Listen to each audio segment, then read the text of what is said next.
Hey everyone, it's Gamefruitpulp, and welcome back to another episode of Minecraft Building Toronto Extras. In today's video, I'm going to be explaining something that I've been asked a couple times, and I never really explained it in a video, and I figured today was the right time to do it. So today we're going to be talking about street signs in Toronto and how we get them, and a little bit about the work that goes into them. This shouldn't be too long of a video, but I did want to show you a couple of things on the map if you do want to come and explore that I think might be interesting to you. And they're sort of little buildings that we've tucked away in, for lack of a better word, more insignificant parts of the city that we as builders use to try and capitalize on the project and make the project look as realistic as possible. And so we're starting at our spawn intersection of Yonge and Wellington. Down on the ground, you have your little pressure plate to give you bread if you're here visiting. And the first thing we're going to talk about is our infrastructure building. This is a pretty important building for us builders. It stops us from having to go to the maps area of the project, which we will get into a little bit later in the video. But you come over here, obviously you see this the Ontario government logo. The green is actually for Ministry of Transportation. You enter this building, which is normally a bar slash pub, and you have all these signs. So this is our little sign building for the builders. If they're looking for a specific sign that they need when they're building an intersection, they come down here and they see all these signs. And it's also a guideline for builders, specifically to help newer builders when we do get them on all the different things that are done in Toronto. So things like crosswalks, curbs, obviously street lights, traffic lights, all these kind of things, how to do slab increases for increases or decreases in elevation, and all that kind of stuff there. This is the main purpose of this little this building over here. Things like height for telephone poles, heights for traffic lights, everything like that is in this building over here. So if you do want to know a little bit about the project and how it works and where we keep all of our signs, be sure to hop down into this building over here and have a look at how we do things and the details of how we do our road work. So that's the main. This is really the main operating grounds of all of our signs in the Building Toronto map. The other sort of details that we have on the map, we're going to get into how you make the signs in a second, but before we do that, we're just going to fly over. We'll see if I can find it. I believe I'll be able to find it, but we have a building for heads as well, for decorative heads, because we don't have right now a plugin on the server that allows us to spawn in heads however we want, although that is planned in the future. So right now what builders are doing is we have a little room with a bunch of different heads in it, and our builders can basically go to this room if they wish and pick the heads they want and use them in builds. So when we head over here, this is our head room. You may have seen it in the last Building Toronto video when I briefly went into it and then realized which room or which building I was looking at and then left.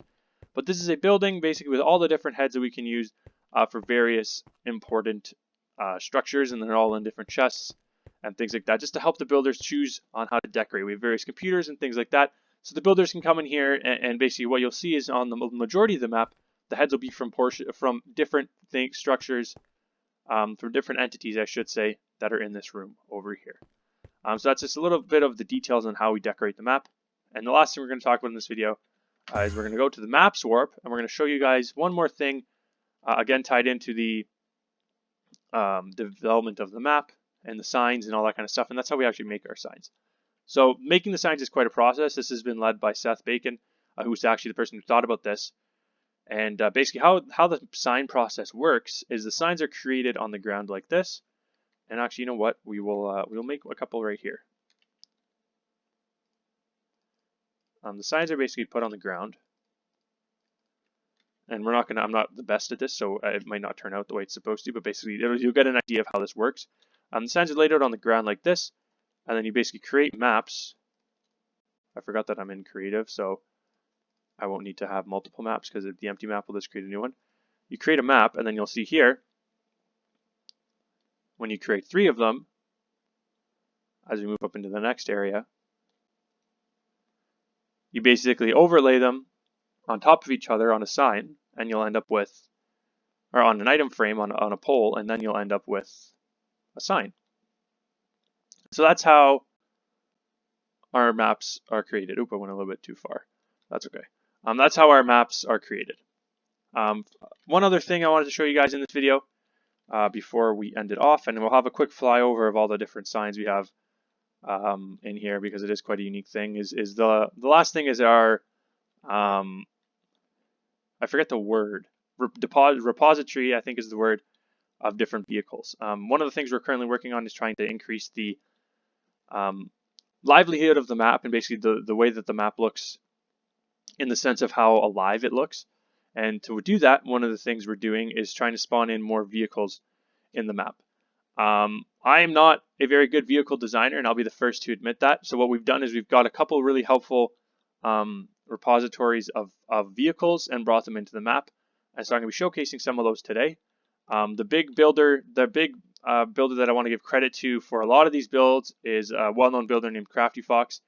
Crafty Fox specializes in trains, but he also has done some really helpful other vehicles like these ones here that you're going to be seeing quite a few of on our map going forward, specifically buses and larger vehicles and stuff like that. He's been really helpful. He has really helpful public builds that we were able to use. So obviously I want to give credit to him. And here's another set of vehicles. These are not by Crafty Fox, but the person's name is slipped my mind, unfortunately. But here's another helpful repository of vehicles that we've been using on the project. And so you'll see a lot of these things in the future as the map expands. And then obviously here are some vehicles that Seth Bacon has put in just to simulate road building. But that is really everything for this video. I just want to give you guys a little sneak peek behind the curtain of how we get our projects decorated and looking the way we do, and the little details that I think, as I mentioned before, really bring out the project. Basically how we get those details in the map. So that is everything. If you're new to the channel and you enjoyed this video, be sure to check out the main Building Toronto series, where we take a look at each building that has been built on the project and learn a little bit about its history and its detail. And if you enjoy the video, also be sure to hit that subscribe button. If you're a returning viewer and you enjoy, be sure to leave a like and share the channel with your friends. The channel and the community has been growing really well over the past few months, and let's continue that growth into the future. And hopefully you guys will help be a part of that. Thank you guys very much for watching. My name is Gamefruitpulp. This has been a Minecraft Building Toronto Extras video, and I will catch you guys all next time.